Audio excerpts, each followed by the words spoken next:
Hi hello வணக்கம், இது உங்கள் சிவி ஜோன். எல்லாரும் எப்படி இருக்கீங்க? இப்போ பற்றின ஒரு அன்சீன் ப்ரோமோ வருது. அடா பாவிகளா, ஏயா அது இப்போ தான் லைவில் பார்த்தேன். அதுங்களும் அன்சீன் ப்ரோமோவில் பார்க்கும்போது அப்படியே மேட்ச் ஆகுது. என்னென்னா அவர் வந்து ஸ்டார்ட் பண்ணுறாரு, அந்த டாய்லெட் அந்த இதில் வந்து உட்காந்து பண்ணிகிட்டே இருக்காரு. என்ன பண்ணுறாரு, அதை சுற்றி விட்டுட்டு அப்படியே வெயிட் பண்ணுறாரு. ஏன்னா நம்ம வந்து மிதி பண்ணணும், அந்த ரன்னிங்கில் தானே இருக்குது அது. அதனால் அவர் வந்துட்டு என்ன பண்ணிட்டாருன்னா அப்படி சுற்ற விட்டு இதை வேறு பெருமையாக வேறு சொல்லிட்டு இருந்தார். இந்த நம்ம சௌந்தர்யா இல்லை, நம்மளுடைய அன்ஷிதா கிட்டலாம் சொல்லிட்டு இருந்தார். பார்த்தியா எப்படி சுற்ற விட்டுட்டு என்னோடய பவர் வச்சு சுற்ற விட்றேன் பாருன்னு சொல்லிட்டு ஒரு விளையாட்டுத்தனமாக ஒரு விஷயம் பண்ணிட்டு இருந்தார். தப்பு தான், தப்புன்னு யாருமே சொல்ல, அது அவரும் ஒத்துக்கிறார்.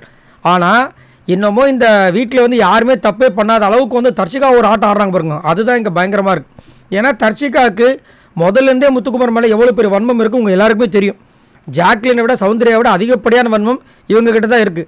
என்ன ஒன்று அதை வெளிக்காட்டிக்காமல் உள்ளுக்குள்ளேயே வச்சு புதைச்சி வச்சுருந்தாங்க.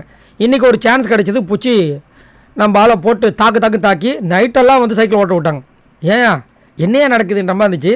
என்னென்னா தர்ஷிகா வந்து சொல்லிடுறாங்க கட்டன்டா, இந்த தப்பை அவர் பண்ணிட்டார், அவர் இன்னொரு ஒர்க்குக்கு சைக்கிளை ஏற்றுறத நான் வந்துட்டு ஒத்துக்கவே மாட்டேன்ற மாதிரி சொல்லும்போது ஜாக்லின் வந்து அதான் பனிஷ்மெண்ட் கொடுத்துட்டாங்களே அவருக்கு, அப்புறம் எதுக்கு நீங்கள் திரும்ப அதையே சொல்லிட்டீங்க, நாங்கள் சொல்கிறது கொஞ்சம் கேளுங்க அப்படின்னா தர்ஷிகா விட மாட்டாங்க. அவர் சைக்கிள் மிதிச்சு நீங்கள் சமைச்சிங்கன்னா நான் சாப்பிட மாட்டேன் போது ஜாக்லின் வந்து ஓகேங்க பரவாயில்ல உங்கள் இஷ்டன்றாங்க. முத்து வந்து தனியாக உட்காந்து ஃபீல் பண்ணுறாப்புல, வேணும்னு பண்ணாலும் சரி வேண்டாம்னு பண்ணாலும் சரி தப்பு தான் அப்படின்ற மாதிரி அவரே வந்து ரியலைஸ் பண்ணுறாப்புல. பட் தர்ஷிகா வந்துட்டு விட மாட்டாங்க.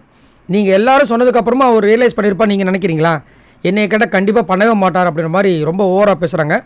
ஜாக்லின் வந்துட்டு நாம் மாற்றிக்கவே மாட்டோம், நம்ம மன்னிக்கவே மாட்டோம் அப்படின்னு நம்ம நிற்கிறது ரொம்ப தப்பு, இந்த ஸ்டாண்டில் எனக்கு விருப்பம் கிடையாதுன்ற மாதிரி முத்துக்கு சப்போர்ட்டாக பேசுகிறாங்க. பட் இருந்தாலும் தர்ஷிகா விட மாட்டாங்க. அதுக்கப்புறம் என்ன பண்ணுறாங்க, ஜாக்லின் வந்து ஒரு பனிஷ்மெண்ட்டை அனௌன்ஸ் பண்ணுறாங்க. என்னென்னா இதுக்கப்புறம் அவர் இந்த விஷயத்தை பண்ணக்கூடாது, இந்த தப்பை பண்ணக்கூடாதுன்றதுக்காக ஒரு பனிஷ்மெண்ட் நாங்கள் கொடுக்க போகிறோம், நாங்கள் சொல்கிற வரைக்கும் அவர் ஓட்டிகிட்டு தான் இருக்கணுன்ற மாதிரி சொல்லிட்டாங்க. கடைசியில் பார்த்தா அவர் மட்டும் ஓட்டிகிட்டு இருக்காரு, எல்லாம் தூங்கிட்டு இருக்காங்க பொழுது. என்னையா அது, அப்போ நைட்டு ஃபுல்லாக ஓட்ட விட்டாங்களா? அடா பாவிகளா, என்னையா நடக்குது அப்படின்ற மாதிரி இருந்துச்சு. ஸோ முத்து மேலே இருக்க ஃபுல் வன்மத்தை வந்து லோடை ஃபுல்லாக இறக்கிட்டாங்க. காரணம் ஆல்ரெடி இவருக்கும் விஜய் விஷாலுக்கும் பிடிக்காது. ஸோ விஜய் விஷாலோட லவராக இப்போ இருக்கிறது நம்ம தர்ஷிகா. ஆல்ரெடி தர்ஷிகாவுக்கும் விஜய் நம்ம முத்துக்குமாரை பிடிக்காது. ஸோ ரெண்டுத்தையும் சேர்த்து -∗ ப்ளஸ்ஸாக போட்டு தாக்கிட்டாங்க. ஏன் முத்துக்குமாரா, நீ ஒரு விஷயத்தை பண்ணணும்னு நினச்சி கடைசியில் இப்படி ஒரு ஆப்பா வருமே. ஆனால் இதெல்லாம் எனக்கு தெரிஞ்சு வந்துட்டு முத்துக்குமார் விரும்புவான்னு தான் நினைக்கிறேன். ஏன் அப்படின்னு பார்த்தீங்கன்னா இதெல்லாமே ஒரு கேம் பிளானாக இருக்குன்னு எனக்கு ரொம்ப தோணுது. உங்களுக்கு என்ன தோணுதுன்றதை சொல்லுங்கள்.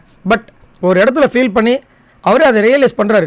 ரியலைஸ் பண்ணதுக்கப்புறமும் வந்துட்டு அவர் ரியலைஸ் பண்ணியிருக்க வாய்ப்பே கிடையாது, பண்ண மாட்டார்னு இவங்க எப்படி சொல்லலாம்? இவங்க என்ன அவர் மனசுக்குள்ளே பூந்து பார்த்தாங்களா? என்னத்தை சொல்ல, என்னதான் ஜாக்லினே முத்துக்குமார் நான் சொல்கிறாங்க, இல்லை அவர் அப்படி பண்ணியிருக்க மாட்டாங்க. ஏன்னா கொஞ்ச நேரத்துக்கு முன்னாடி இவருக்கும் ஜாக்லின் தான் செமையாக முரண்பாடு வந்துச்சு. அவங்களே வந்துட்டு ஒத்துக்கிறாங்க, இவங்க ஒத்துக்க மாட்டாங்க. சரி, நீங்கள் உங்களோட கமெண்ட்ஸை சொல்லுங்கள். பாய் நண்பர்களே.